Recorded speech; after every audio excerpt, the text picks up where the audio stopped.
Hello,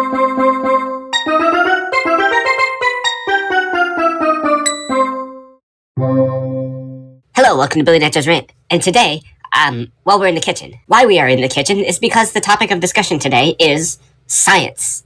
Yeah, science. Science and kitchens go together well, because most things in life are based on reactions. And most things in the kitchen are also based on reactions, just the chemicular kind. Chemical reactions. Baking, yeast, curdled milk, that sort of thing. However, before engaging in such reactions, it is good to keep yourself safe, because without it yourself, then you will not be able to perform chemical reactions of any kind, except for decomposition. But anyone could do that. There are many important aspects of you that you need to protect when performing science. For example, your hands. Wearing gloves is a great way to keep yourself safe, and it's quite easy. I am not wearing gloves, as no actual science will be performed, for safety concerns. Other articles of clothing include the apron, which comes in the oven variety, and the science variety, both of which serve the same purpose. It's just that the science one is considerably less fashionable, as well as the visor, or goggles, which is to protect your eyes. These could be skipped if you were to perform the science experiment without looking, but I think it's just easier to wear the goggles. Not related to science, but is related to eyes, I recently saw an advertisement for a movie on YouTube called Saw X, or maybe it's Saw 10. I'm not sure if there are 10 Saw movies, because I don't know anything about Saw except for this one advertisement I saw. And the advertisement said, "Can you beat Jigsaw in a staring competition?" Because apparently the guy's name is actually Saw, which is certainly a unique approach. Everyone remembers the classic antagonist from Friday the 13th, Mr. the 13th. So the ad goes like this. The Saw guy is just sitting there, staring forward, and after 40 seconds, the advertisement ends, and the guy breaks character. Although it doesn't actually show him blinking, so I'm assuming that this guy actually can't blink or something. And everyone else on the crew is just like, "Oh yeah, congratulations, dude, that was really impressive. You didn't blink for 40 seconds. And I thought, no way, that's the full ad. 40 seconds? That's not impressive at all. Well, it's certainly slightly impressive, but it's not so impressive that everyone would be like, "Oh yeah, good job, guy." And I looked it up, and apparently the full-length ad is 2 minutes. Which brings up the question, who would watch 2 minutes of an ad? I didn't even watch 40 seconds of an ad. I watched 5 seconds and skipped it and looked it up later. You might be wondering why I brought up this very specific thing. Well, because it segued into a previous thing I was talking about, and also because today is the first day of autumn, or, as it's more spookily called, fall. Ooh. And nothing says spooky like saws or something. Now, if she sells seashells by the seashore, and there was a movie theater at the seashore, would she have saws and saw? These are the things to think about. Anyway, interesting marketing techniques aside, what I was talking about earlier was science. And today, I'd like to cover a science that I may not have scienced before, called biology. Biology is one of the spookiest of all sciences, which is why I'm talking about it, because biology relates to life. And you know what else relates to life? Death. And we all know what death is. Halloweeny. In biology, a very prominent chemical is carbon. And carbon is important because carbon likes to make long chains, and it's compatible with lots of other elements, which means nearly most things are made of carbon. So if you've ever eaten food before, that probably makes you a molecular cannibal, which is quite spooky to think about, is it not? Although if you were to think about it, you would realize that there's really nothing to worry about, because it's not spooky at all, because molecular cannibalism doesn't exist, because there's only 200-something elements on the table?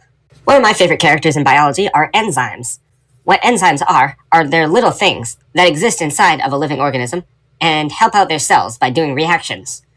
I don't know, reactions like lifting something, reactions like thinking something, reactions like, looking something. Everything's reactions. So these things are quite helpful. What enzymes do is they take little tiny things in the body, little chemicals, and they help them react faster, making them a catalyst. And what a catalyst is it's like in magic. It's a stick that casts shooting magic fireballs. Except instead of shooting magic fireballs, it just lowers activation energy, which is a fancy way of saying it makes reactions easier. Because of the way that enzymes are shaped, they have a perfect shape that, catapults chemicals faster. I have no idea how being in a specific shape can help with chemical reactions, but it does, and we love enzymes for that. Enzymes have other properties that make them more relatable. For example, they are very fragile. If an enzyme gets too hot or too cold, then it deforms, as most things do when they get too hot or too cold, and they can't perform activation energy as much faster, which is a process called denaturing. Rather obviously, this also works if they are exposed to too high an acidity level or too high a basic level. And basic is like the opposite of acid, but it's also kind of the exact same thing, because they can both be corrosive and dangerous. And I know, big shocker, acid tends to deform things. But yes, this is the science. Oh wait, Billy, but don't enzymes also help with digestion? And the entire stomach is full of acid, so what about those enzymes? I'm glad I noticed that, because enzymes are designed to fit their specific purpose. For example, if you took an enzyme in your stomach out of the acid, then it would denature just from being out in the air. because it's not used to its normal acid level, or pH level, as it is called in the science terms. pH stands for potential for hydrogen, which, yeah, I guess hydrogen is related, but that sounds stupid, so let's just call it pH. The way pH works is that 7 is the base level. It's neutral, not acidic, not basic. Lower than 7, that is acidic. Higher than 7, that is basic. So you want to just kind of be near and around 7 to be safe, although things don't really start getting dangerous until like double digits. So if you carry a pH meter in your pocket, just check everything and make sure it's like low numbers. You'll be fine. Whether or not you know about it, pH plays a valuable part in our lives. For example, dental care. Have you ever used mouthwash? That has a low pH, meaning it is slightly acidic, which helps burn away all the bad stuff in your teeth. Which is also why you shouldn't fall asleep with mouthwash in your mouth, because then it might start, eroding your mouth. And why you also probably shouldn't drink it.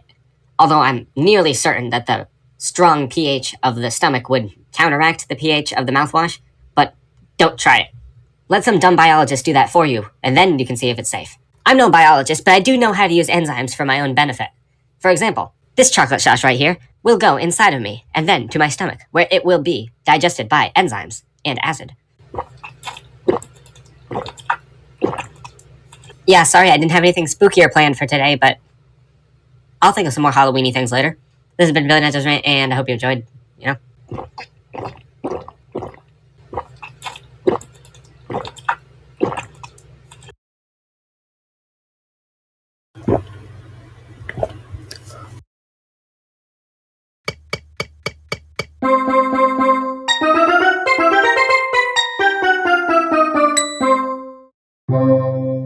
Hello, welcome to Billy Nanto's Rant, and as promised previously, today's episode topic will be quite spooky. Although not too spooky, as it is still only the end of September, and I don't want to empty my exhaustion of spooky things right away. So let's start off with something quite scary. France. Yeah, France. Not necessarily a scary place, but French history is quite interesting.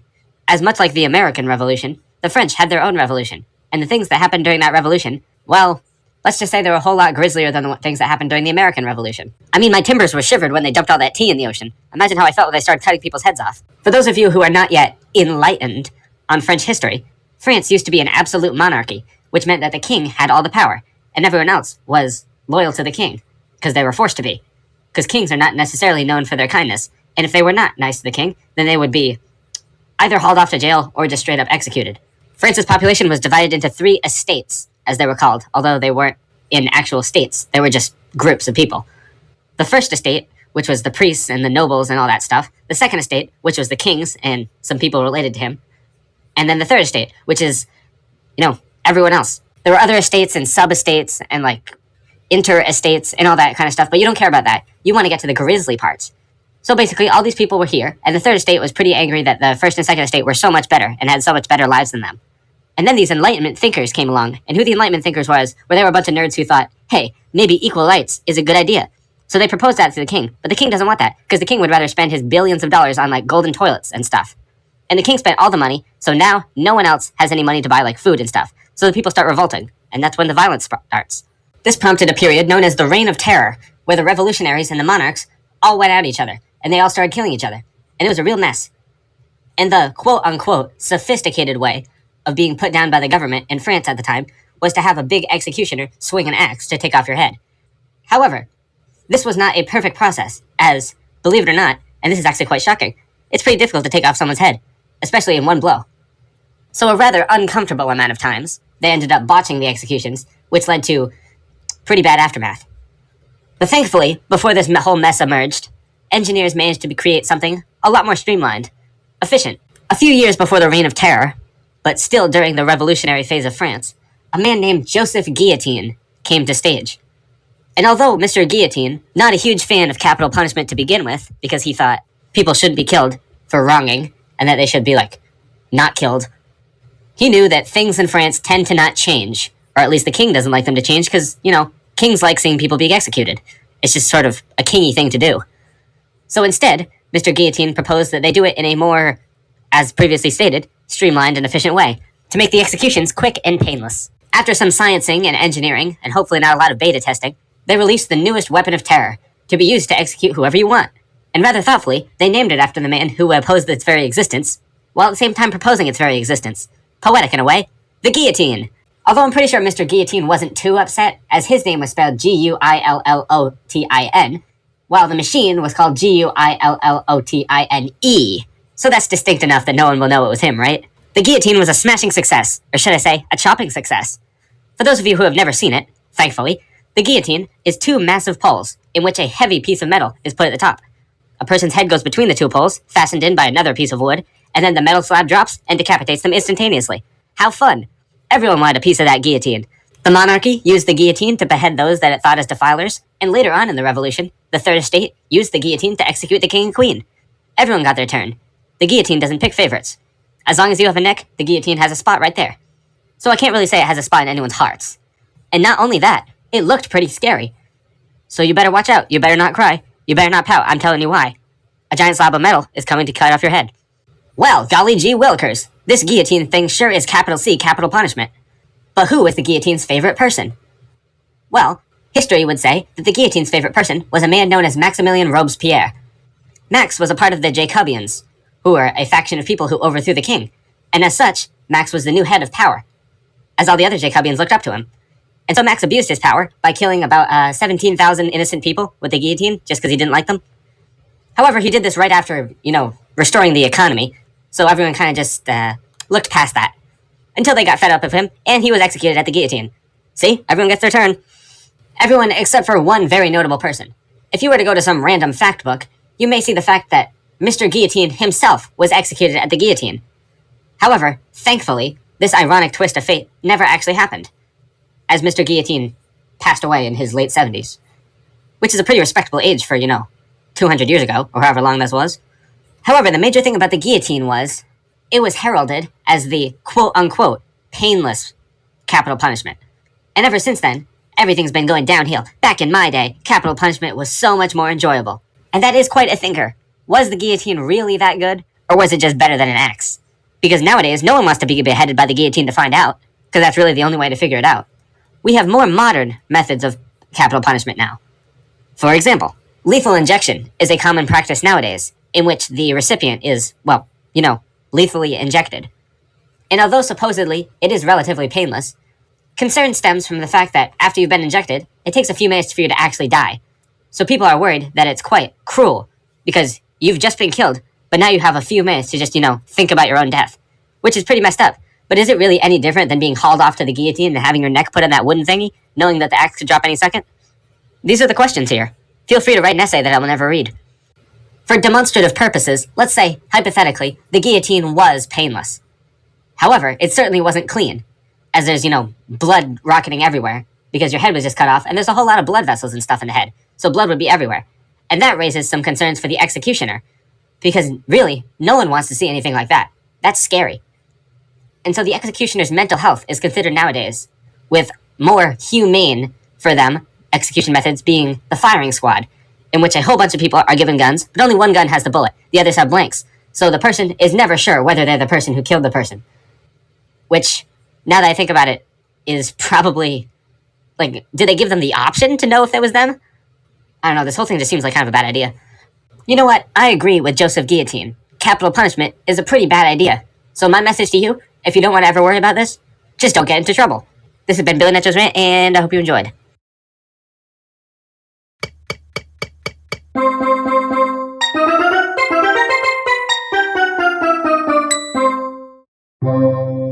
Hello, welcome to Billy Necho's Rant. Spooky this time, remember, yes. Let's have a double whammy of convenience and talk about ghosts, which I said I would talk about sometime in the past, while also talking about spooky things, the spooky thing being ghosts.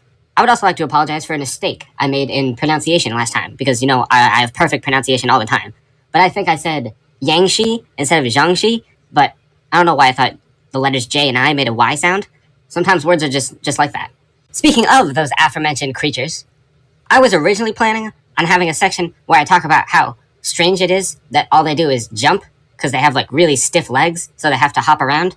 And I was thinking of saying things like, oh, that's so inconvenient, you're a vampire. How are you going to do vampire things if all you do is hop? But then I realized, have you ever tried hopping down an incline? You go pretty fast, because hopping provides a bit more momentum than just running. So yeah, they're quite dangerous, unless you're around a corner.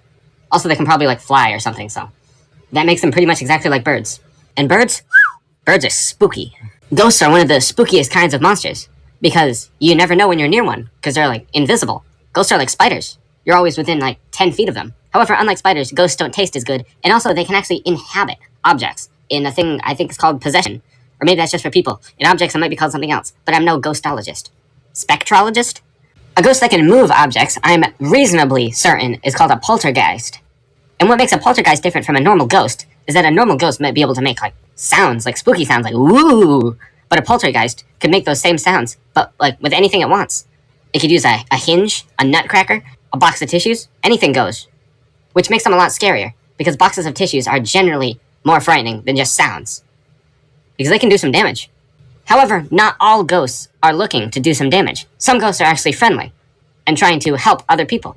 Take, for example, the classic Christmas Carol, which is not actually a Christmas Carol, and is a story called The Christmas Carol. Everyone knows, it's the one with the ghosts, you know, the 3 ghosts. But there's actually 4 ghosts in the story, the 4th one being Jacob Marley, who's the first ghost who warns that old guy of all the other ghosts. And I always get Jacob Marley confused with Bob Marley, the real-life musician, because there's also a character named Bob Cratchit, who is the Scrooge's, like, financial assistant or something.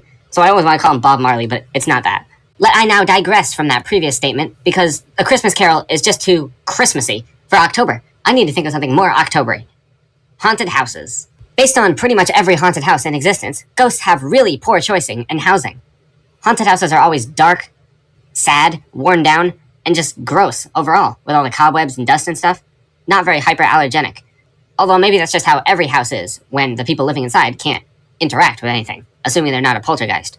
But then again, if a poltergeist were to do house cleaning, that would certainly dampen their reputation as ghosts. Because then, no one would be scared of ghosts, they'd want ghost friends. Which, come to think of it, I want ghost friends, that's cool. Now, if someone were to say the word undead, what would be the first thing you think of? Vampires? Zombies? Ghosts? All valid options. Because the word undead applies to them all, as they were all once dead and are now un. So it's a square rectangle situation where all undead are not ghosts, but some ghosts are undead.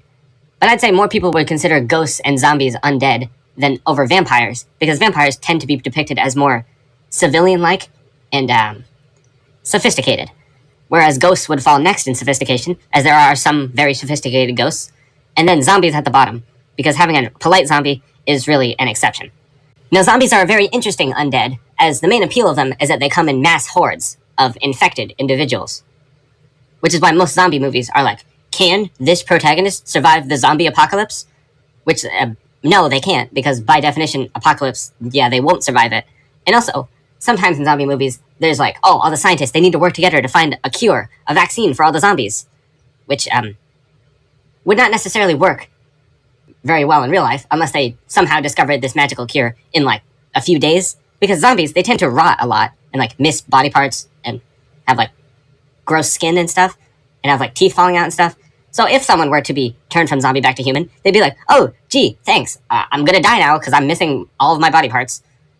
And also, the way a vaccine works is that it presents a non-hostile version of a virus, so that the body, cells, can create antibodies to fight better against that virus when they do eventually get it, or if they already have it. But zombies, they have, well, they're dead. So I'm assuming their cells are also dead. Unless they're just not undead and just plain old infected. But then that wouldn't make them undead, so why am I even talking about them? But zombies are completely fiction. There may be some people in real life who believe in ghosts, but I'm pretty sure nobody believes in zombies. Because if zombies were real, they would have done it by now, right? They'd be running around. But they're not. Which reminds me of something. Creamy Cream Pop, long time no see. Where have you been up to? I have been up to things most likely beyond your comprehension. However, just now remembering that I am supposed to be a good friend, I have decided to come here to communicate with you about, whatever you want to talk about. Yeah, I appreciate your company. To remain on topic, have you ever seen a ghost? Well, I did once see this lady who kind of looked like a ghost, but I wasn't going to say anything. In other words, I have actually experienced some paranormal events. For example, I often find myself waking up in the middle of nowhere every night. Just some random place. Not sure where. No coordination. Just happens to be there. I'm blaming ghosts. Sometimes I forget where I'm going to. Could also be sleepwalking, unless you're being possessed while sleepwalking, which I would not recommend. Does not sound fun. I'm sorry, Billy, but I really have to be going. I have things to do. Sorry. No, don't. We barely talk at all. I don't know when I'll next see you. Tonight you'll be visited by one ghost who will be me, because I will probably have to use your bathroom. Gripping tales from that guy. Anyway, this has been Billy Nitch's Rant, and I hope you enjoyed.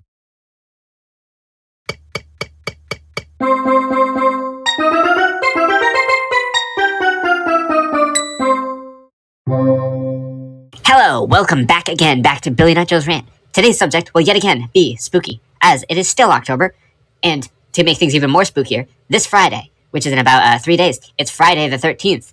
Ooh, you know that arbitrary day they picked for that one movie? Yeah, real pants-soiling stuff we got here. If I really wanted things to be extra super spooky, instead of just looking forward to the day, I would have actually done this on Friday the 13th, but seeing as it's been a week between episodes, might as well pick up here. Because I'm not no procrastinator. Disgusting. Anyway, today's subject is going to be what makes things creepy, or spooky, or any other synonym. Although not all of them are synonyms. For example, scary and spooky are not necessarily the same thing. They're on different levels. But you know what I mean. What makes things that make you go, woo? In my opinion, let's cut straight to the chase. Big spoiler, I think that the most spooky part of someone is the face. And it's the thing that's most often used to create some sort of spooky thing. For example, think of any horror movie bad guy. They almost always are covering their faces. You wanna know why? Because whilst faces might be spooky, not having a face that you can see, that's even spookier. Because if a slasher would have like 3 eyes, yeah, that'd be kind of spooky. But what if they had like no eyes? Is that spookier? Well, technically, no. It doesn't make them more intimidating, really. Because having eyes and having a mouth is more intimidating than not having eyes and not having a mouth. Because if you don't have eyes, you can't see. And if you don't have a mouth, you can't, like, bite. So that's not really scary. In fact, that makes them less threatening. But it is spooky. And that's what I've been talking about. Let's take a look at some specific examples. Jason from Friday the 13th, he wears that hockey mask, which is quite spooky because it covers his face, so you don't know what he's thinking. Although he's always carrying around a machete, so that's a pretty good indicator of what he's thinking. But anyway, hockey masks, they're quite scary, because what do hockey masks make you think of? Hockey. Yeah, that's one of the most violent sports. They're always pushing and shoving people. How scary. And also, Michael Myers, he's pretty well dressed. I'll give him that, which is quite spooky to contrast the scariness of a psycho guy with a knife and the elegancy of a psycho guy in some nice attire. I guess technically he's not well dressed because I think he's wearing like a prison outfit or something, but it's cute. And he also wears a mask, but the mask is different than Jason's because it actually is a person's face, but not a person's face like he cut off a person's face and is wearing it like Leatherface. No, because that would actually be more scary. Instead, what he's doing, he's just wearing like a plastic white face mask. And the mask has hair, which makes it even more convincing. Because we all know how scary having hair is, you know? As previously mentioned, accessories that the villain carries around can also contribute to a scary character. For example, in pretty much almost every single horror movie, the villain holds some sort of, like sharp thing. Like an axe, or a knife, or a machete, or a sword, or a chainsaw, or like a big pair of scissors. That's probably in a movie. Although not many of them carry guns, which I think would be a whole lot more effective. I mean, I heard about a movie Jason in Space. That's not scary. The movie Jason with Gun, that would be much scarier. But it's not just the physical facial construction of the face region that makes faces scary. It's also the expression. And as far as horror goes, basically they have every single expression. There are villains who are always sad. There are villains who look always happy. There are villains who look always like scared or surprised. Pretty much any face. It's a horror face. And that really kind of stinks, because I was going to break down the faces of whether or not they could be spooky, but they all could be spooky. So that brings up the question, what isn't spooky? That's an easier to ask question. The answer to that is context. Context is an important thing, because it's not the fact that Jason's face is deformed that makes him scary. It's the fact that he's Jason, and he's big, and he's intimidating, and he has a big knife. That's the scary part. You can't judge a book by its cover, unless that cover is 7 feet tall and carrying a giant machete. Yeah, it would be rude to hate Freddy Krueger for his appearance. Just because he's burnt doesn't mean he's a bad guy. The part that clues you into his evilness is his fedora. But if I were to answer my initial question of what makes something spooky, I'd say that the removal of something that's supposed to be there is quite spooky. For example, Slender Man. That popular man who's slender? He doesn't have a face. And that's spooky because there's supposed to be a face there, but it's not. And there's no evidence of a face. He just has sort of like a white thing. In a similar vein to the thing I said before, sudden absences can also be quite spooky. For example, you walk into your house, and you have a gun mounted on your wall. That's not necessarily spooky. I mean, guns, they can be spooky, but, it's on the wall. But if you were to walk in the house, and suddenly the gun wasn't there, now that's spooky.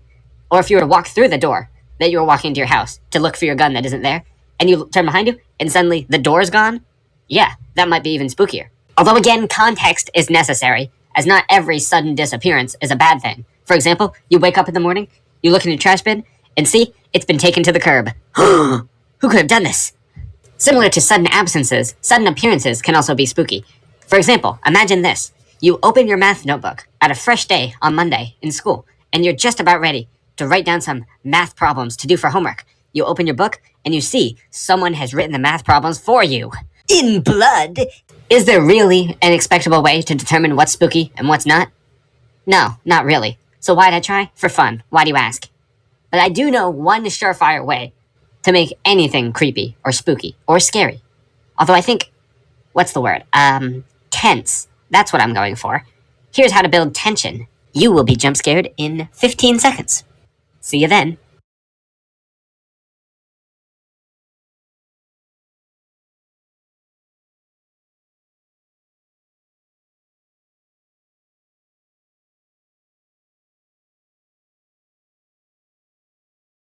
Nah, just kidding. I love you. This has been Billy Nature's Rant, and I hope you enjoyed.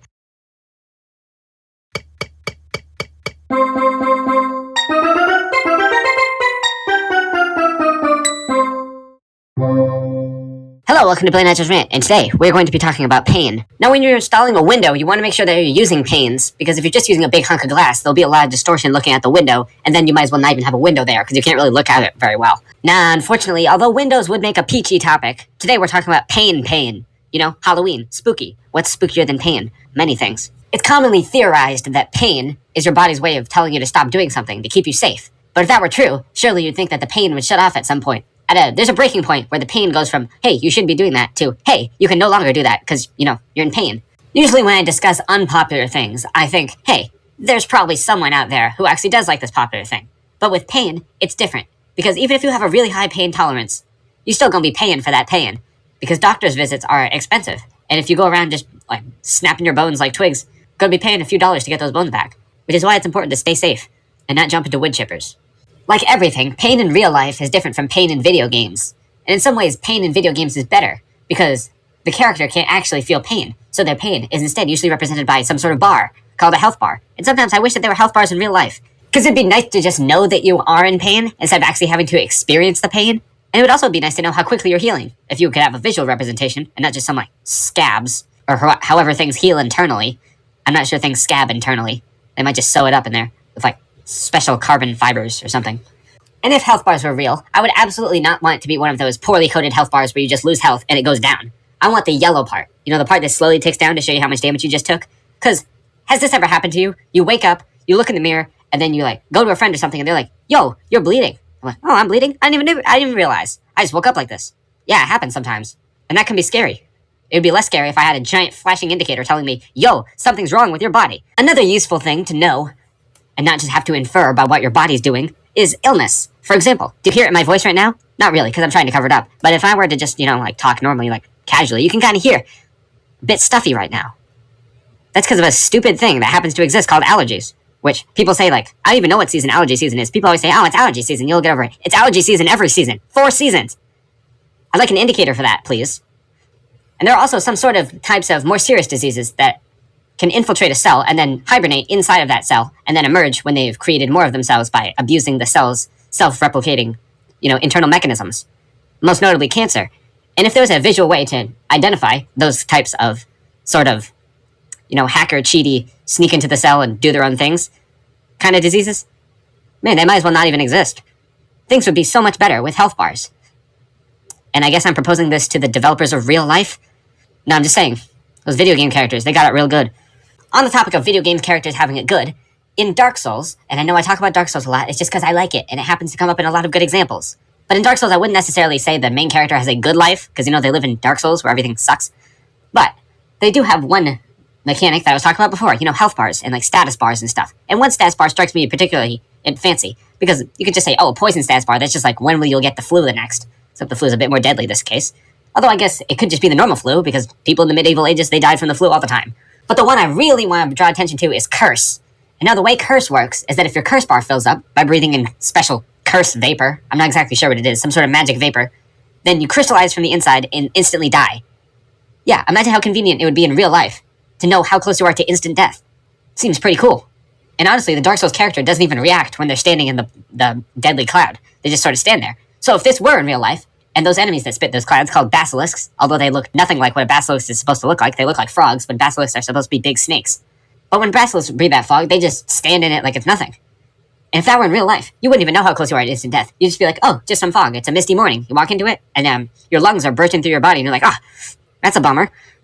Now that I'm thinking about Dark Souls and how health bars work in that game, I suppose it wouldn't be very realistic if they were in real life. They're pretty much the exact opposite in real life. In real life, if you take a minor injury, you could be like out of what you're doing for a few days, just recovering from that. But in the world of health bars, you can take a giant battle axe right through the spine and get up, and you're just completely okay. But then somebody just slaps your wrist and you drop dead because that was the last point of health you had. It's not exactly realistic. And most games with health bars also don't have aging, so you can just like live forever, as long as you don't get into any fights. So I guess, yeah, it is pretty much the opposite of real life, which is why it's called fantasy. Injuries in fantasy are somewhat like a food you've never tasted before. You can smell it and kind of get a general idea of how it'll taste like, but you'll never really get to experience it. Well, I guess in the food, that's not a good analogy because you could just eat the food. But in fantasy, you'll never get to experience these things. Like, what is a laser blast? How does that hurt? Well, since lasers are hot, it probably hurts like a burn, which I guess that makes enough sense. But what about like a magic projectile? Like, for example, in Dark Souls, they have things called soul spears, which are just giant blue lasers that fly through the sky, and they hit things, and they go poof, and then the thing dies. It's never really elaborated how that would feel. Is it hot because it's blue and like blue fire? Is it cold because it's blue and like blue ice? Or is it some just unfeelable thing that just touches you and then you die? It's never really explained. And don't even get me started on the miracles, like Wrath of the Gods, which lets out a white shockwave that somehow kills things. Is it just a wave of shock that like rattles your organs? I doubt it's hot because it doesn't melt things. There's some injuries in real life that are impossible to feel. For example, electrocution. And it's often pointed out by like nerds. They're like, actually, electrocution is a portmanteau of the words electric and execution. So it's impossible to feel an electrocution because that means you'd be dead. I suppose that's true. So I guess you could feel an electric gouge, an electric owie. Now, am I saying to make a list of all the types of ways you can hurt yourself and then just go out, Pokemon collect them all? No. Please don't do that. I'm just giving examples. The only thing scarier than fictional examples are real life examples. And the only thing scarier than real life examples are like, actually doing them. Which is why some horror movies will put like based on a true story at the beginning of them to get you all rassled up. And then the movie ends with like aliens blowing up the earth and like, yeah, it was a real story. Trust me. Another impossible feeling in real life is body swapping. Like in the movie Freaky Friday, where a tall guy in a hockey mask comes from a lake and starts to kill... Wait, no, where a mom and her daughter switch bodies. Or basically any movie that has body swapping. It works the same way, they switch brains. No, person A's brain is now in person B's body. But that doesn't really make sense, because now they can feel in each other's bodies, so I guess it wouldn't only switch the brain, it'd switch the entire nervous system. Which is quite concerning, because like if person A's spinal cord and spinal, like, bone structure are a bit different than person B's, then their spinal cord and their spine are just going to clip into each other and they'll be paralyzed. Which would be quite unfortunate. Just suppose if body swapping was in real life, but I assume you'd have to have like matching spine types, so they'd have not only blood types, but spine types. To move back on the topic of spooky things, when it comes to being attacked by a knife, and I know this is quite unrelated, but I guess that has something to do with pain, I wonder which would hurt less. Like, which would you prefer? Being slashed by a knife or being stabbed by a knife? Because with slash, you get a lot more bladey part, but it's also a whole lot shallower of a wound. Where with a stab, you get only a bit of the blade part and a whole lot of the shaft part, but it's a lot of deeper wound. Personally, I think it's scarier in movies when people are all like stabby, because with slashy, you can just sort of, move with the blade's motion, which I guess would sort of minimize it, because you'd be following the blade, so it'd keep B in the negative space, now created by the blade in your body, until eventually you'd have to stop it, and it would just break through the other side. On second thought, that's not a good idea. Don't go stabbing and slashing people with knives. It seems like a terrible idea. I apologize for what I just said and what you are now thinking about. Although I guess that somewhat morbidly segues into my next point, which is that pain is not only physical, but emotional, which can get a whole lot more intimate to talk about, which is why I don't want to talk about it too much. Although I guess being physically hurt is quite intimate with yourself, because you are you, and things that affect you. But emotional can connect you with many other people, unless you're connecting with another person who just, stabbed you, which I can't say is a very good connection. Just like the pains I was talking about earlier, glass is an important thing to think about when thinking about pain. Be a glass half full kind of person. Sure, unicorns may not exist, which is sad, but on the bright side, no blood has ever been drawn from a unicorn. No one has ever been hurt on a unicorn's horn. So unicorns are one of, and will permanently remain, one of the least dangerous creatures. Isn't that nice? Though that could also be construed as the complete opposite way, Because I could say that the basilisks from Dark Souls are also one of the most harmless creatures, even though theoretically they aren't, because they can kill you with just vapor. But I mean, since they aren't in real life, I'd say they're pretty cute. Pretty cute is a unique phrase because the opposite of that would be ugly ugly. Although it wouldn't necessarily be that because of the word pretty, as pretty could mean fairly. So it could also mean slightly ugly, which would kind of be the opposite of what pretty cute is and what ugly ugly is. When I start saying things like that, that's when you know it's been Billy Netcho's Rant, and I hope you enjoyed.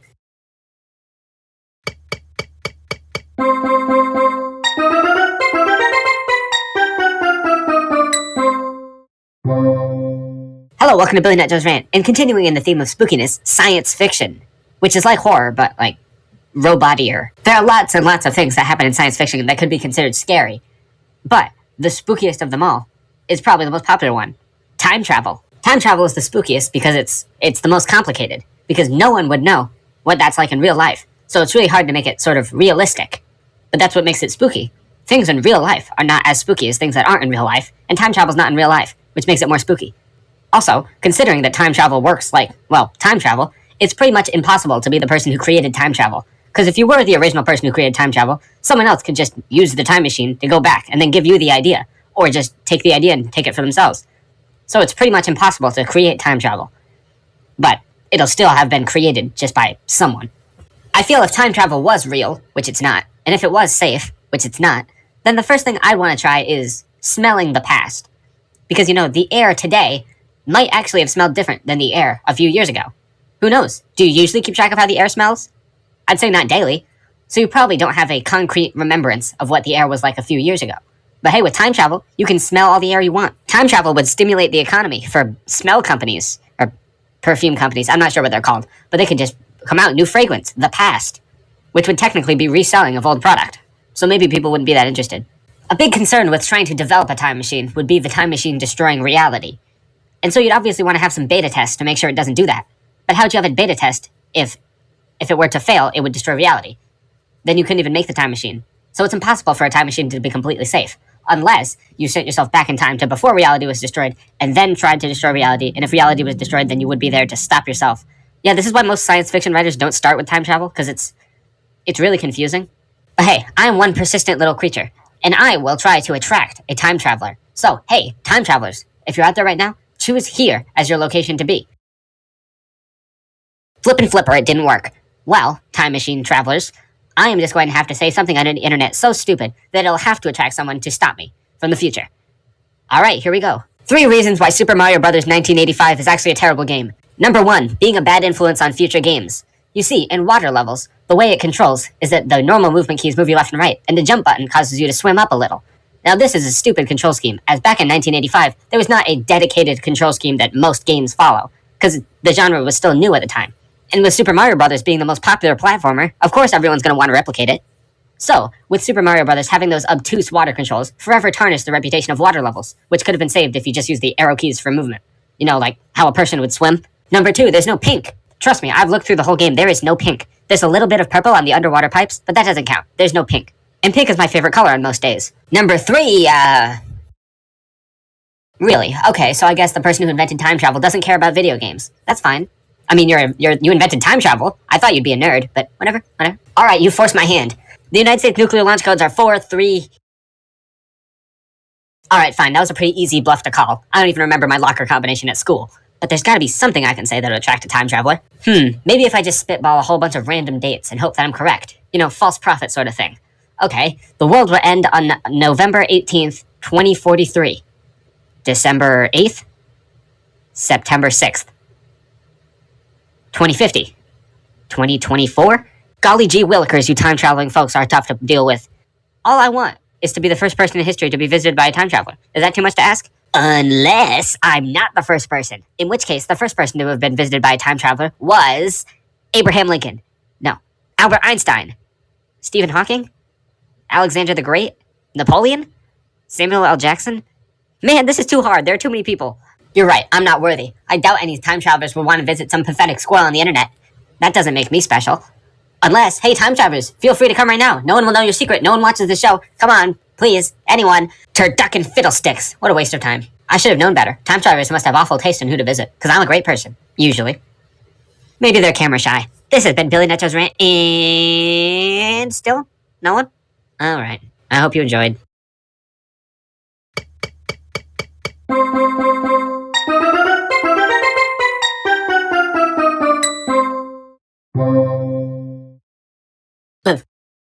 I slept for 10 hours, but I dreamed I didn't sleep at all. Why would I do that? Just 15 more minutes. Wow, what a nice day it is. The grass is all green, the trees perfectly circular. Beautiful. Wait a moment, something is missing. Where is Nutty Nut Job? That darn squirrel must be trying to make me look bad. Without him I'm just standing on the sidewalk, like a dummy.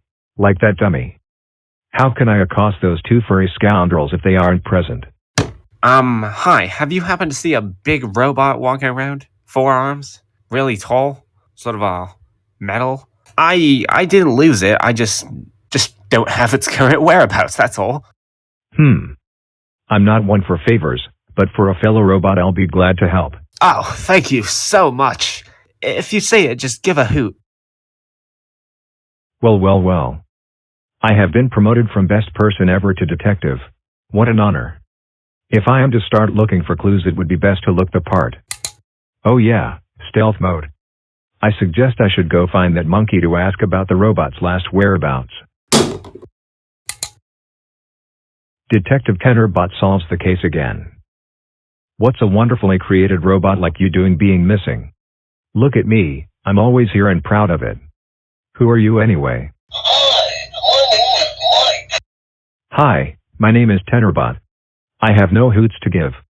How did a big awkward hunk of metal like you escape that little monkey anyway? I wish I could walk. All I can do is roll, and sometimes fall down. You know, that reminds me of something someone told me once in a location somewhere. He said if you can't walk in life, try rolling. Life is more fun when rolling. What an idiot. Of course I'm great, I'm Tenerbot. I had no idea other people look up to me as a role model. Ha ha ha. Role model. I'm hilarious. Now where is that monkey? I don't see him anywhere. Well, if you don't want to be caught, you better run. What? No. I wasn't serious. Dang it. I'll never catch up to him on foot. Well, I give up. This has been Tenerbot's Rant and I hope you enjoyed. Yes. No fat fluffy rodents to stop me from saying that.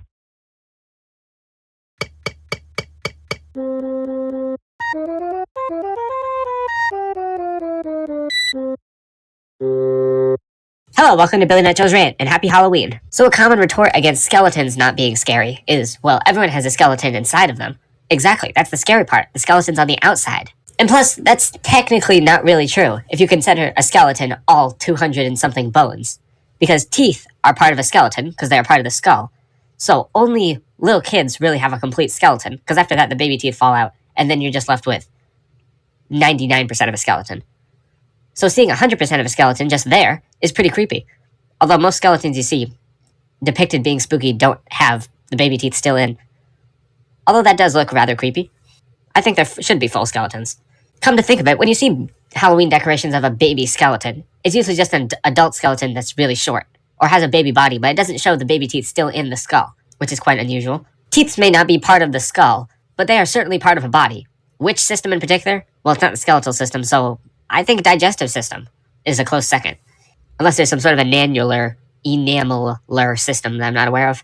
Exoskeleton is a thing that's on like bugs, and it means that their skeletons on the outside, while an endoskeleton is what most mammals have, and it's on the inside. However, if you were just a skeleton walking around, you wouldn't have either, because your endoskeleton would now be an exoskeleton. And technically, if you consider bone marrow a separate part of bones, then you now have an exoskeleton protecting an endomarrow skeleton, like a Tootsie Pop. Oftentimes in media, skeleton are depicted either as a lower ranking or higher ranking threat. Lower ranking usually because they're just like plastic and used to scare people, but in the case of actual animated skeletons, they're usually quite powerful, because unlike something like a zombie, it's not bound by having a brain or something easily destroyable. And although zombies have skeletons, so you'd think that they'd be the same strength, if not stronger, because they also have skin, but they're also real rotten. So you're just fighting a bag of compost, which is not as intimidating as fighting a concrete person who's really small, girth-wise. So it'd be pretty hard to hit them. If I were fighting a skeleton, I would definitely want a swingy, bashy type weapon, and not a stabby, stabby type weapon. And I think I was talking to Jelly about this earlier in the week. But if you're being stabbed as a skeleton, that's obviously the preferable alternative, because you're pretty much made of rock. Bones are like rock, so the thing would just like bounce off. But if you're being hit with a bashy weapon, like a baseball bat, well, you'll probably dent the bat, but it would also hurt a lot more, assuming skeletons can even feel things. In the world of paleontology, well, not necessarily paleontology, the profession, but the people who have to deal with the results of paleontologists, who have to assemble the skeletons, they do so using like pins and magnets and stuff. And while sometimes pins and magnets are used in living skeletons inside of people to help them function better, just a normal skeleton would absolutely definitely have to use pins and magnets to hold himself together, because what holds a skeleton together is muscle, and if you're just a skeleton, you can't articulate anything because you're just muscle. So really, the popular thing for Halloween that's scary is like a person but with less person parts should just be as a person without skin. That's pretty much that's pretty scary. In fact, there actually is a type of monster with a person without skin, and it's called a boohag, I'm pretty sure. And yeah, it's like a scary thing that wears people's skin. So it's really just a normal person, but like one less layer of skin, and a bit more of a jerk than most people. No, not even like a person. A boohag would be like a evil snail, because it's weak to salt, as it doesn't have any skin. And having salt on muscle hurts, because it dries it up, I guess, and muscles like being wet. So on second thought, a person who's just muscles isn't scary either, because then they wouldn't have any blood circling through them, because blood circles through on the skin layers. And if you don't have any skin layers, where's the blood going to circulate through? So then you just be a raisin, which I suppose is rather spooky. Although these things are magical, so maybe they have some sort of magical ability to just perpetually stay wet. And sure, blood may still circulate through the muscles and stuff, but you're still not going to be at the right temperature because you don't have any skin to keep the muscles from like freezing over or burning over. So boohags almost definitely have some sort of moisturizing property. Either that or they just keep stealing other people's skin, which is never okay. You should always ask for other people's skin and get permission. Another spooky story that I got reminded of when thinking of scary monsters who just are missing a part of the body, the Headless Horseman from Sleepy Hollow, known for being afraid of bridges and carrying around a flaming pumpkin. And while it makes sense that the Headless Horseman would have a sword, as he's old, and that was the weapon of choice back then, and it makes sense for him to have a flaming pumpkin that explodes, because that's cool, but some depictions of the Headless Horseman depict it with a head, just a pumpkin head. Hopefully not the same explosive pumpkin that they throw, because that would not end well. But then that's not even the Headless Horseman, that's just the produce head horseman. In a similar train of thought, pumpkins are terrible produce. Sure, the inside is edible if you cook it, but the outside is just nothing. So pretty much 100% of the physical pumpkin is just nothing, which I guess is why people carve it. And it's true some people use turnips instead of pumpkins, which are a much better produce, as you can actually eat them. But I doubt the horseman uses that, as the turnip-headed horseman is not nearly as frightening. Because turnips are small, turnips are little. The shrunken-headed horseman? Maybe, provided the shrunken head is organic, but not the turnip-headed horseman. To take a different interpretation of the headless horseman, you could also just have the horse be headless, and the men just be headed, to make it the headless horse man. Because a horse being decapitated would show a whole lot more of the stump than if just a normal person were to have their head decapitated. Not nearly as grandiose. I'd like to take a moment to thank whoever came up with the name Ichabod Crane for the main protagonist in Sleepy Hollow story, because it's a great name. Crane, referring to the fact that he's tall, like a crane, and Ichabod just sounds like the name that a tall, lanky person would have. Because words can have meanings like that, where they just sound a certain way. I remember on a certain episode of Brain Games, I don't remember which one, but they were doing an experiment where two people were given two brands of chocolate, a dark chocolate and a light chocolate, milk chocolate, and they had two names, Katiki and Lamba. And most people put Lamba to the milk chocolate, because Lamba sounds a whole lot more milky than Katiki, which sounds a bit sharper, and thus goes with the more bitter dark chocolate. Just like how Ichabod would go to a lanky person like Ichabod Crane, and I don't know, a name like Gormando, that would be pretty much the exact opposite. Wow, there's a lot less people than I thought there would be at this Halloween party. I don't know why you just started talking to me about whatever that was, but this is not the right floor for the Halloween party. Oh, I'm so sorry. That seems like a mistake I'd make. So, Mr. Vertihals, do you not like Halloween parties? No, it's not like that. I don't mind Halloween at all. It's just I don't like hanging out with others. To give a specific example, you just walked up to me and then introduced yourself like you're a television program and started talking to me about skeletons and teeth and stuff. This is why I don't go to social conventions. The party's on floor 22. This is floor 12. Have fun, kids. I have 2 jobs. Sit on my butt and inspect the 12th floor. You wouldn't think it'd be this difficult.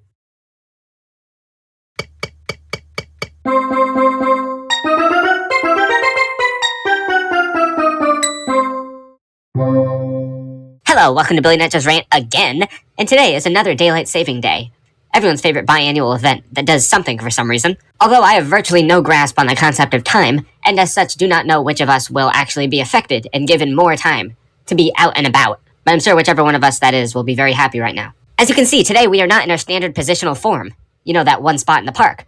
No, standard form is not the norm today. Today we are in sort of a slope-intercept form location, that being this big tree. Because I wanted to find the biggest tree possible as a backdrop for today's topic. I have a certain affinity for trees, as I am one of those that reside inside of one. I used to live in a tree just like this one. I would be a big hippogriff if I said I didn't like trees. So what's the rant gonna be about? Obviously, it's a whole lot easier to talk about things you don't like than things you do like. Yeah, today let's take a bit of a risk. Let's talk about photosynthesis and other tree-related things, because trees are pretty cool. Photosynthesis is a compound science nerd word that takes the word photo, meaning light, and synthesis, meaning like a chemical combination. Because after all, plants use light in a process to make themselves glucose, which is a rather nerdy, although at the same time non-nerdy way of saying sugar. You've probably heard it in common speech, like high glucose corn syrup and stuff. Now sure, that's nice and all, but we are animals, and trees are plants. So why should we care about what trees do? Because after all, they don't do anything for us, except, make the air breathable. But besides that, what do they do? What influence have they had on us? Well, here's where the tree appreciation really starts to appreciate more. You see, all that glue and all that cose is just sitting there inside the tree, being waited to be used in some other tree processes that no one else gets to enjoy. Those selfish trees. Well, here's the interesting thing. During winter, there's actually a process in which you can take some of that sugar out of the tree. The process began by finding a tree not like the one behind me. In fact, finding a maple tree, which is where you get maple syrup from, and tapping it, which is a process involving hammering a spigot into the side of the tree. And tree people will often say, oh, don't worry, it doesn't harm the tree, for the tree is hibernating and it cannot feel. Yes, next time you find someone in a coma, go up to them, tap a spigot into them, and just extract some of their liquid. It's fine. They're hibernating. No one will notice. Anyway, after that syrup is extracted, it's not actually syrup. It's just sap, which is gross and not appealing. So it is then baked into syrup. Syrup is great. It's like chocolate sauce, but more saucier. Seeing as New Year's is just next month, maybe my next New Year's resolution will be to eat more syrup. I'll put it in the maybe pile for now, as there are other benefits that trees have influenced on us, even if those influences may have not actually been from the trees. Poor Hemplar. Do you like the color green? Have you ever worn the color green on your person? Well, you can thank trees for that, because trees have a thing in them called chlorophyll, and that makes them green, because chlorophyll absorbs every single light color pretty decently, except green. Chlorophyll actually hates green, so that it projects it off, and that's what makes trees look green. Because if you go to any science nerd who knows anything about photo whatever, they'll tell you, oh yes, all colors are not actually what they seem, as blue is everything but blue, and purple is everything but purple. And it doesn't matter to me. The colors I see are the colors I see. Plus, it would be a whole lot more complicated if the way colors were categorized were by what they were not. So thank you, chlorophyll, for making green green, even though you may not like the green. Have you ever drinking from a water bottle? A bottle that contains water? Well, you may have actually been plagiarizing from trees the whole time, because inside of each tree cell is something called a large central vacuole, which is essentially a big water balloon. Bottled up water. Or as some people would call it, a water bottle. So yeah, be sure to give the nearest tree a nice fist bump next time you go outside, for keeping you hydrated all this time. While we're on the chemic of biology and chemiology inside of that biology, I'd like to clear something up. The most basic thing about biology everybody knows is, the mitochondria. Everyone says, oh, mitochondria is the powerhouse of the cell. Isn't that so funny? Well, yeah, but what does powerhouse of the cell even mean?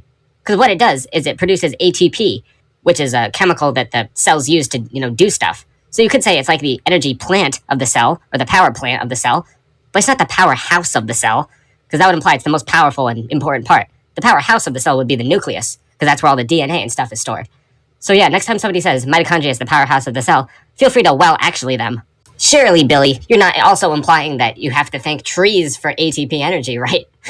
Well, technically, trees have been around a lot longer than you have, so while you may not have inherited ATP from them, you certainly learned how to use it just by them, being in existence. So yeah, give the tree a fist bump. Say, thanks for allowing me to live, tree. Thanks for teaching me how to use ATP energy. Alright, I'll come clean. That's a fabrication. Everyone already knows how to use ATP energy the second that they're born. It's not a tree-centric thing. But you know what is a tree-centric thing? Bark. And you know what bark's kind of like? Skin. And what does everyone have? Okay, no, that's a bit exclusionary. I mean, we gotta look out for our hibernating fellows who may have had their fluids and skin taken while they were sleeping. But it's fine, we'll return it. It'll grow back, like the sap. What does mostly everyone have? Skin. It's common practice, you know, that you cut down a tree and you measure the amount of rings inside it to see how old it is. This does not work on people. Not keen on trying it. Because, and I'm sorry for you to hear this, trees, but we are a lot more complicated than some big oak log. But you know what? We share some similarities, because we both have other tiny microorganisms working for us. It just so happens that the plants generally have bigger ones. You know, like worms that live inside the trees, or woodpeckers that live inside the trees, or me that lives inside the trees, though I don't talk to my walls often, excluding Tuesday nights. But, you know, there's plenty of little critters, microorganisms that live inside people. Barring the obvious eyebrow mites and stuff, there's also, like, little white blood cells, which I'm not sure those actually count, but there's, like, lysosomes. Yeah, don't you love lysosomes? Those cute little lysosomes. Okay, so maybe lysosomes are an organelle. I'm just trying to think up of funny words and trying to keep things PG. It's pretty easy to come up with things that can live inside a body, but no one wants to hear about that. It's gross. Plus, you know, Halloween was 5 days ago, so I pretty much missed my chance for talking about anything like that. Which is why today we're talking about trees, right? That's what I was talking about? What other things can I falsely attribute trees to giving us? Oh, what about roots? You know, roots are like the digestive, circulatory, cardiovascular, whatever. It's like some sort of system in the tree that can relate to us. On the topic of digestive, though, ever heard of beer? Yeah, that's bad for you. But ever heard of root beer? Well, it's still bad for you, but it's better. And what does the word root beer contain? Beer. So that's why it's bad for you. But it also has roots, which I guess would be more relevant. This has been Billy Nacho's Rant, and I hope you enjoyed. I hope the trees enjoyed. I hope the lysosomes enjoyed. Everyone, enjoy!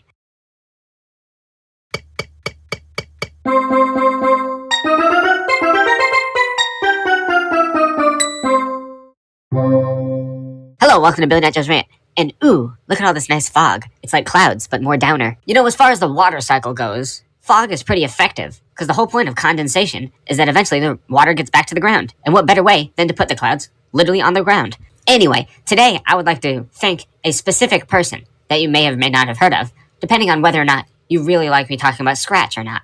Because it's not really, there's no neutrality in this issue. If I were to start talking about Scratch, you either skip the episode, or you just keep watching, because that's what you're here for. I don't know, but judging by what I just said, and the current theme of efficiency going on, you can probably infer who I'm talking about. That's right, it's Griff Patch, an individual who I'm not sure I brought up before, probably in passing. But now I will elaborate as to why Griff Patch is so important and is deserving of praise. Wow, Billy, excellent idea. Why Griff Patch is worthy of praise? Next you're going to tell me that the grass is green. Anyway, Griff Patch is a well-respected member of the Scratch community for being, old, and also for a whole lot more technical reasons, because the man is very smart. And he's not stingy with his knowledge either. He will gladly impart to all of you why it's a stupid idea to use the when button pressed hat block. Although he may have not actually said that, but I'm saying that, because it is a stupid block. Although you never know with the tech wizardry of this guy, maybe the when button press hat block is actually really useful, and can do more things than just sometimes work. But digression currently digressing. What makes Griff Patch special? Is it that he makes good games? Well, no, anyone can make good games. Is it that he makes fun games? Or unique games? And no, while games are fun, most of them are just Scratch ports of, actual games. He has one for Minecraft, one for Terraria, one for Geometry Dash. He even included a tutorial on his YouTube channel about the Terraria world generation. And I thought, oh, that's interesting, let's watch it. I want to know how he did that in Scratch. And then he just explains how the actual Terraria does it, and doesn't explain it in Scratch. Fine, keep your secrets. So yeah, as I said earlier, I think the best part of Griff Patch are his tutorials, and just how knowledgeable he is on Scratch. And I assume, more well-respected coding platforms. But the thing about Scratch is that since everything is given to you in blocks, it can be pretty difficult to make a project that runs well, or that loads well, or that can actually have a lifetime above 30 minutes, before somehow crashing due to unforeseen errors, out of your control. And that's where Griff Patch comes in. After countless hours of watching Griff Patch in 1.75 times speed, I have acquired the secret Rosetta Stone knowledge required to making a project, acquire goodness. I said acquired too many times. How about, I know how he does things goodly. One of the most important features in Scratch are variables, which are like blocks that can be changed by other blocks. Which I guess is a super simplified way of saying that, because broadcasts can also change other blocks from different sprites. But variables can do that same thing, and, they don't require a sending and receiving hat and square block. But you know what? Variables are important, and there are two ways to make variables run better and be more compact that are rather confusing to the normal person that Griff Patch understands. Number one is lists. Lists are a list of variables, although extracting data from that list is the difficult part, and GriphPatch knows how to do that. And then there's also custom blocks, which are pretty much ways to compact blocks and variables in the same thing, and then run them in the form of one block that does the job of many different blocks that have been shoved into it. If you want an analogy, think of the custom block as the brain, and all the other blocks attached to it are like the organs and stuff. That's the analogy. That's all I have. While doing some research on GriphPatch's channel and history, not in a creepy way, just in, educational, found an old video of GriphPatch recording a tutorial of him coding a game about some chicken or duck or something in an old version of Scratch. So everything was all legacy-like, and all the different buttons were in the wrong place. But this video was unique, as it had a face cam, and everyone in the comments was like, whoa, GriphPatch face reveal. I mean, yeah, sure, this is a really big deal. I mean, we had no way to tell what this individual looked like before. No image is commonly associated with them that could possibly hint to what this person looks like in real life. Now, obviously, GriphPatch is never going to see this, so technically, I could say GriphPatch is a big dummy. But that would not only be rude, but not true, because GriphPatch is not a big dummy. In fact, he's the opposite. He's a small smarty. No. Alright, he's only half of that opposite. He would be a big smarty. If I were to pretend he was here, I would probably say something along the lines of, hey, GriphPatch, I love what you've done with this place of Scratch. You're so great. I love you so much. You're one in a quinquagintillion. You know what? Come to think of it, I've been in too good a mood lately. Maybe next time I'll talk about something more spooky. Or not. Or just keep talking about nice things. On second thought, that sounds nice. This has been Billy Nacho's Rant, and I hope you enjoyed.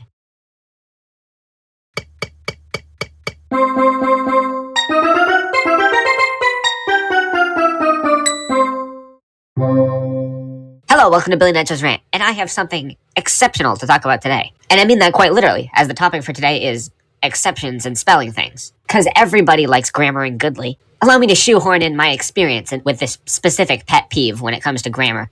Try to put yourself in my shoes, using that shoehorn. So you're typing in a Google document, or any other sort of documenting program that has an autocorrect, and then suddenly, there's red and blue lines all over everything. What do you mean red and blue lines over everything? I don't know the difference between red and blue lines. I assume that red means that you spelled it incorrectly, and blue means you spelled it incorrectly, but we're going to nitpick you. Because sometimes it just doesn't work. And I don't mean the times when sometimes it'll stun lock itself by saying, no, you should type this. Nope, you should actually correct it to that. Or you could correct it to this, or you could just stick with your original thing. I'm talking about regional differences in spelling. Now, we reside right here, to the east of America. As it turns out, apparently, people back in Old England, they also spell words a little bit differently. And while that may be normal, and if you're in British, then you switch your keyboard over to British English. If you're in America, you switch your keyboard to American English. But my problem is I rest in a weird middle ground between. Some words I spell British, some words I spell American. Some words it fluctuates day from day.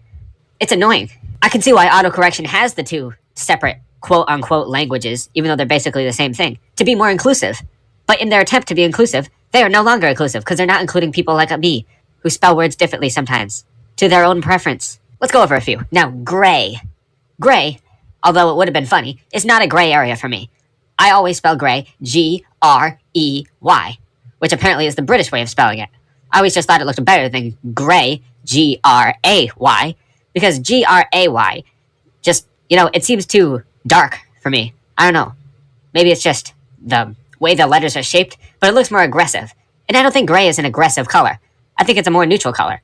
And I think the letter E is a whole lot more passive looking than the letter A. On the topic of color, color is another regional difference word. And if you asked me to spell color right now, or you'd kill me, I'd say C-L-O-U-R, which is the British spelling. Although this one is weird. I fluctuate sometimes. I'll usually go with C-L-O-U-R, but if I'm doing some sort of school assignment where I'm worried the teacher will tack off points for being British, I'll just spell C-L-O-R. See, it just sounds wrong to not have the U there.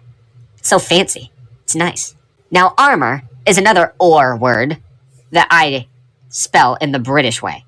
I used to spell it A-R-M-O-R, but it's just never looked right. A-R-M-O-U-R. Now that's the way to be. Because when you think about it, armor is a very important word. Back in the medieval ages, all that was keeping people alive, from battle axes and stuff, armor. So you think the word would deserve one extra letter, just for that historical significance. Another or word that I'm a bit more bipartisan on is flavor. Now, when you're just talking about, the flavor of something boring, like the flavor of cheese, spell it F-L-A-V-O-R. Because, cheese, it doesn't deserve the other spelling. Because the other spelling, I always interpret it when I'm reading it in my head as flavour. It's a whole lot fancier. And sure, you could say armour and, colour, but it just doesn't sound as good as flavour. So if I'm describing something decadent, something truly scrumptious, that's gotta be flavour, not flavor. Another common British thing is to switch the E and R in the words in their American spelling. For example, one of the most important words is center, because after all, the center is, the center of whatever it's being referred to. And I honestly can't decide on this one. I have no really emotional attachment to either RE or ER, but I guess it's sort of like gray, where I'll spell it the American version on homework, but otherwise I'd go British. I don't know, I've never really thought of it. It's just, the center, it's important. The center is so important that it deserves to be spelled both ways. Now let's take a second to analyze the word analyze. This is one that I've always been partial to the British spelling, because really, analyze gets a Z in the American version, but laser doesn't? Are you kidding me?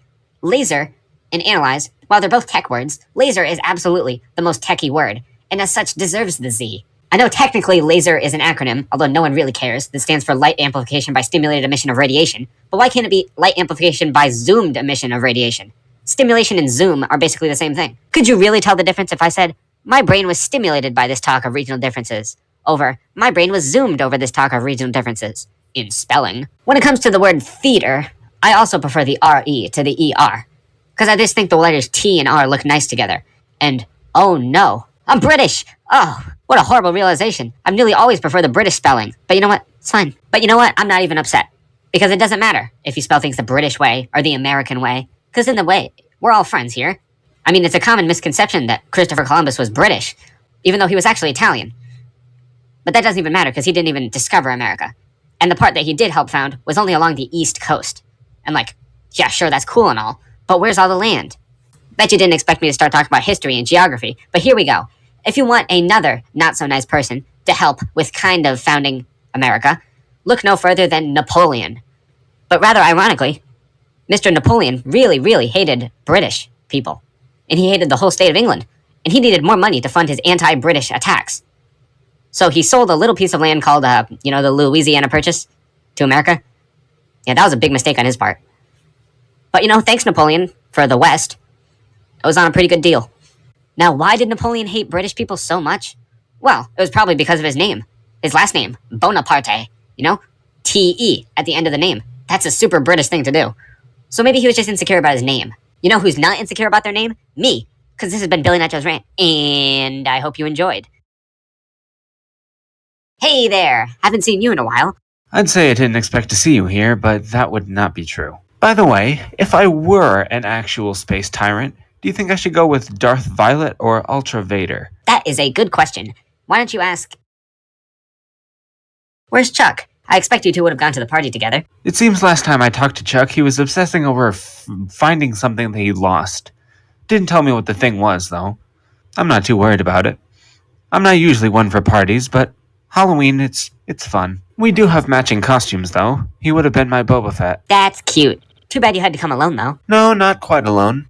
Ooh, look at this, Billy. A real lightsaber. Isn't that interesting? Yeah, real interesting.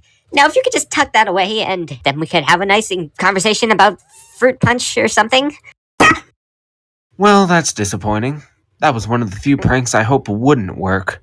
I'd think you'd be smart enough to tell the difference between laser and plastic. Anyway, good night, Billy. Tell Jelly I said hi. He's right. That was pretty embarrassing. Hello, welcome to Billy Nacho's Rant. And today's topic, let's jump right into it. Fruit punch. Yeah, no, I'm not feeling it.